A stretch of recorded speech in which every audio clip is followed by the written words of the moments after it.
Welcome to the Jill on Money Show. It's Friday, September 26th, and we are here trying to help you navigate your financial journey. So many different ways to get where you want to go. We understand that. A lot of different competing forces. There's emotional stuff. There's financial stuff. You don't have to do this alone. We are here to help you out. Both Mark and I are certified financial planners. Mark, I just ordered all of my continuing education for the CFP board, and it's quite expensive to renew, $575. So thanks, CFP board, for that. That CFP, it's just not three letters that are meaningless. They do mean something. It means that, we're trying to take a holistic approach to how you view your own financial life. And so as we look ahead and we look at all the different ways to get where you want to go, a holistic approach is one that I really believe in pretty strongly. I'm not a CFP in practice. I maintain it, but I'm not in a business like that. I'm just a media talking head.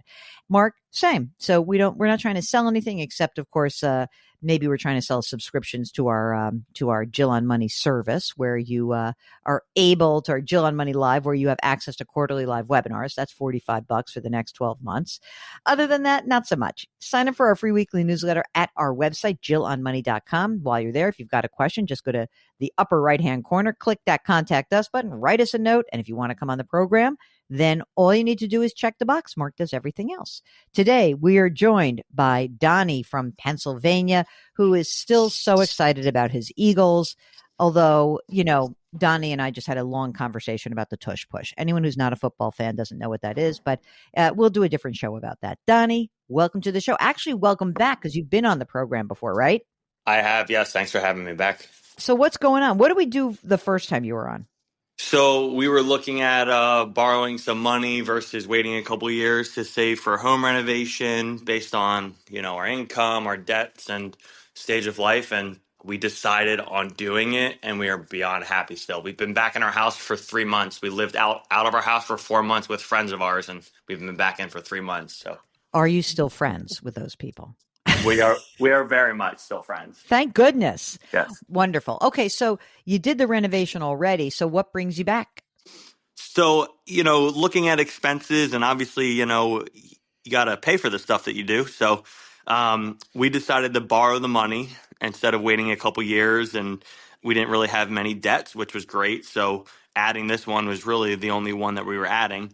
So I'm kind of reevaluating finances and making these, home equity loan payments every month, and looking at our investments and thinking to myself, we have a ton of, I feel like a significant amount of money that we were delaying, that we said, let's put as much money in here early before we have kids or while our kids are young, so that, the compound interest can do the heavy lifting. And we're kind of at the point now where, with the bull market that's still continuing, I'm looking at the amount and I'm saying, oh, wow, this is using the rule of 72 or even the Coast Fi, which I'm not like all in or all out of.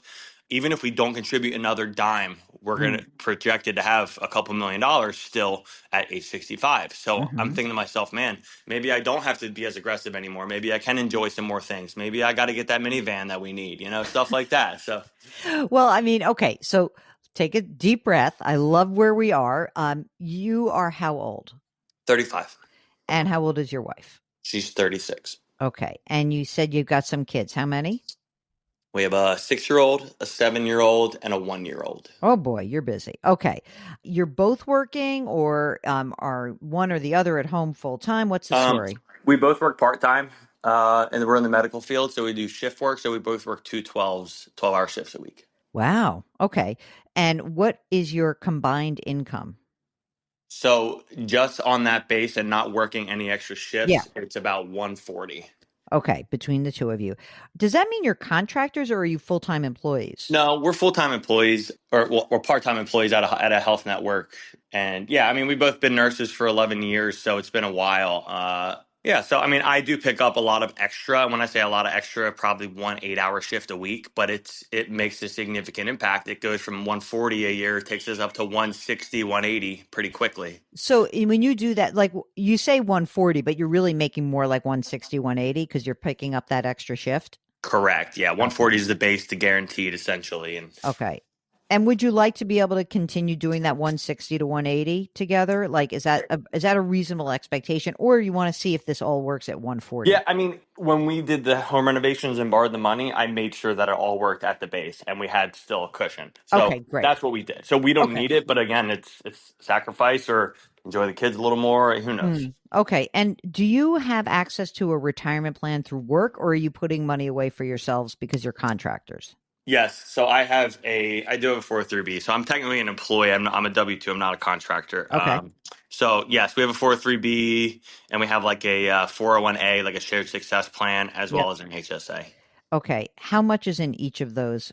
Oh, is a 403B pre-tax or Roth? It's all Roth right now. Okay, all Roth. And how much is in there? So I usually combine the 401A Hmm. and the 403B. Hmm. So we have about 240, 230, 240 in that. Okay. And anything else saved for retirement? Yes, between our HSA and our Roth combination, Hmm. Roth IRA, we have combined it's 460 total. 460. Wow, that's a So lot. I apologize. So we have the 250 in the 403B and Yep. then like another 210 in the other combined. So Okay. 460 total. Okay. So 210. Okay. The house, now that you've done the renovation, how much is that house worth? I'd say conservatively 700. So let's talk about the original, the mortgage, and then whatever line of credit or loan you got. So we owe about 350, and that's at 4.5% for 30 years. Okay. And then you've got the loan for the renovation.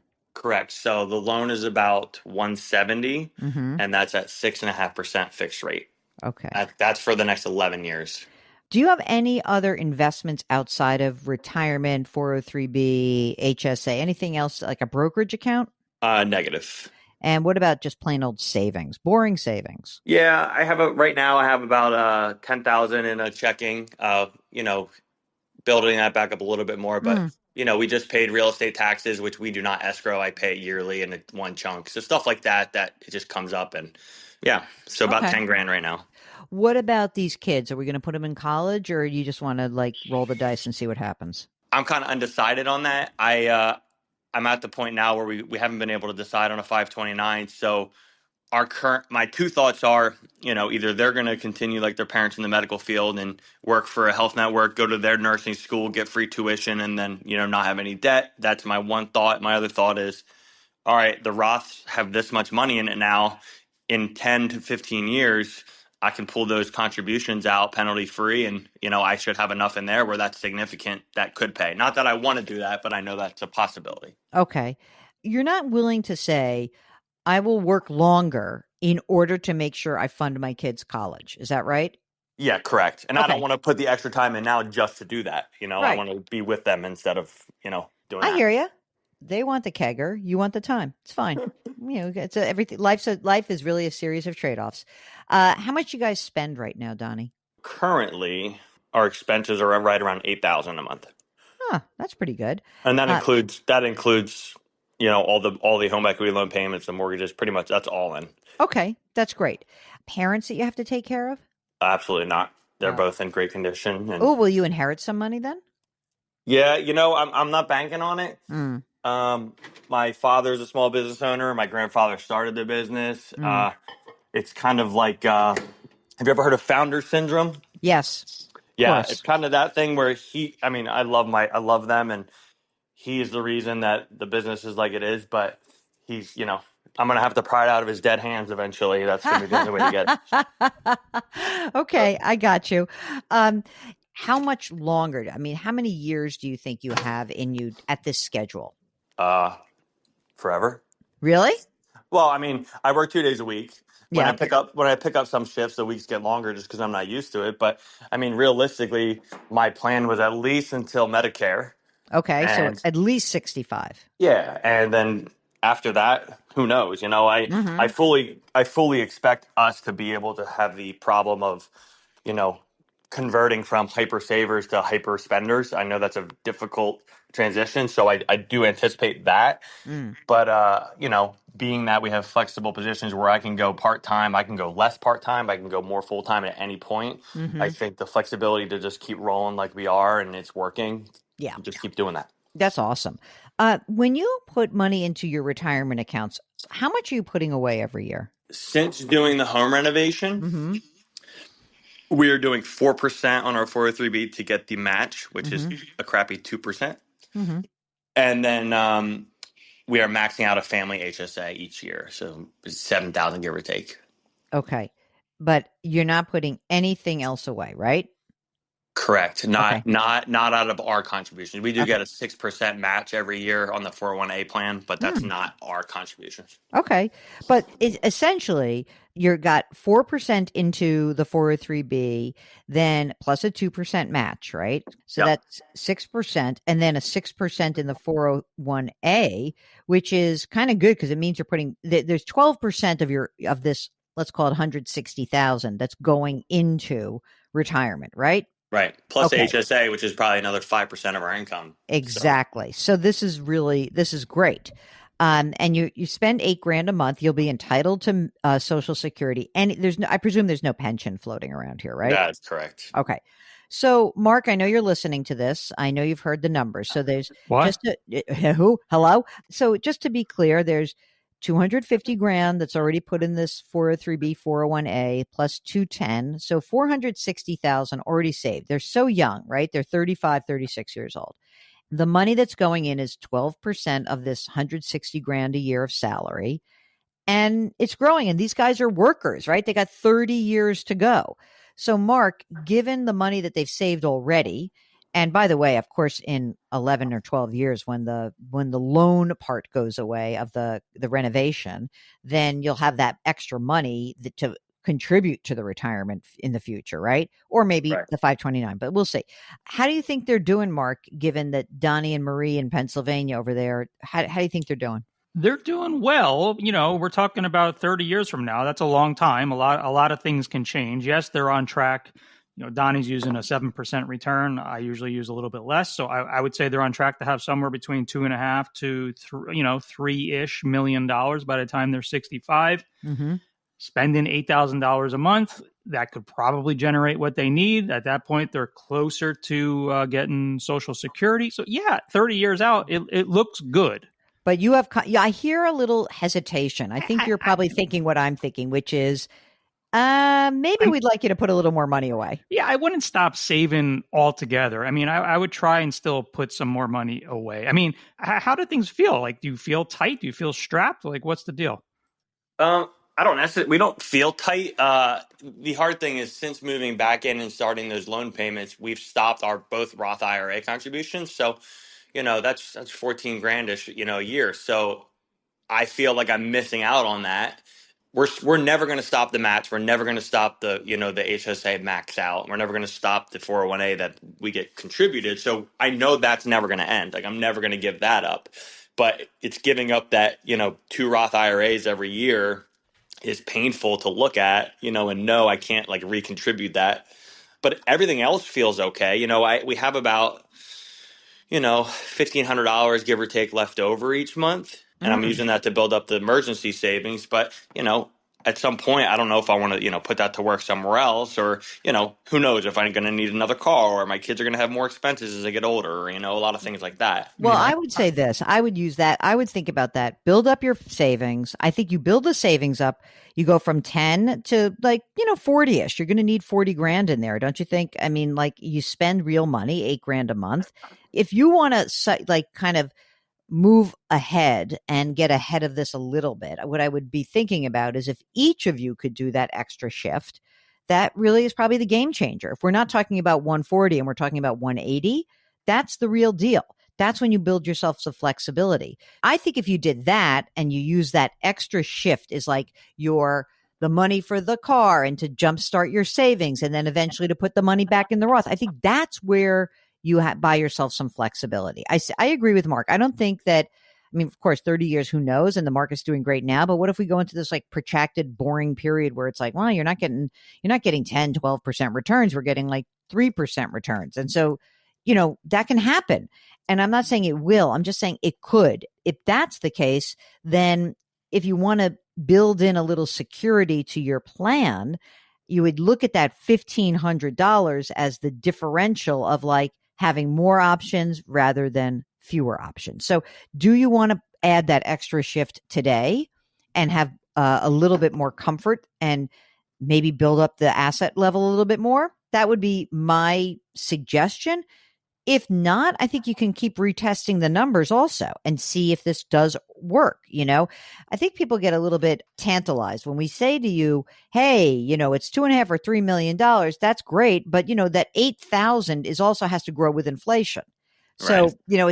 it's not all like, rainbows and unicorns, right? So we have to make sure that we can do this. And it is probably doable, but I would feel more comfortable if the income were not 140, but closer to the 180. Would your wife do the extra shift or not? Yeah, I mean, I make more money than her based on the nature of my position. Mm-hmm.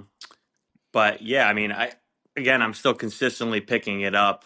It's not like something I plan on stopping. Mm-hmm. It's just, I think the nature of knowing I can pick it up and not picking it up is just as painful as, killing myself for, I could work every day of every week for a month and make, 25, 30 grand extra just to get a buffer. But the pain of that is almost just as bad as picking up, the shifts. So it's, I hear that. I really do. I don't want to overstate that, that there are trade-offs.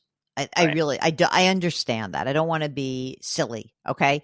But I was just talking to a friend of mine at work before, and I said, I always like the idea of a little plan B. And plan B to me is like socking away a little bit of extra money, because the more money you sock away today, I get it. You want to spend time with your family, but like the extra shift today pays such massive returns in the future. So that's why I think Mark also has that sense of, gee, it would really be easier on yourself if you could do this. So, I agree. I agree. And I would be very careful about raiding the Roths to pay for college, because that'll set you back. Right. Yeah.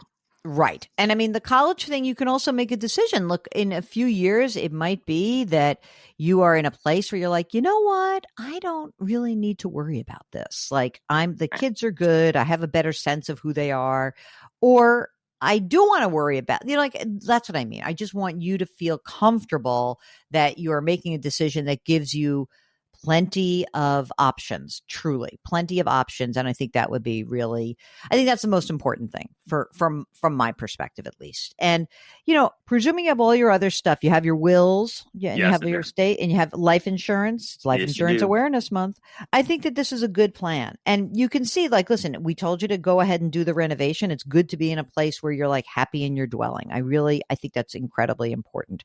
But I think that if you want to build in a plan that gives you some more optionality, it's that extra shift, saving a little bit more, preserving the Roth as long as possible, and contributing to it, when things go well. Listen, if all of a sudden you're like, hey, life is good, I'm making more money, there's a nursing shortage, and now instead of 160, I'm making, or 180, I'm making 2 something, and you can sock extra money away, maybe get back in touch with us, because maybe that is a time where we do think about a 529 plan. I like it for now, just like focusing on retirement. But if that changes, get back in touch with us. Or, if your dad sells the business and, life is, there's all of a sudden some windfall, we'll talk about it.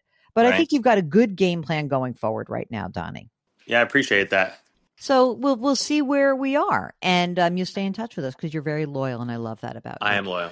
All right, man. Thanks so much for getting in touch with us. And if you are thinking about whether or not to do a renovation, how it's going to impact your retirement, and maybe you're on the other side of it, maybe you're even thinking about it, get in touch with us. Look what Donnie did. He's back. He's a recidivist caller. It's fantastic.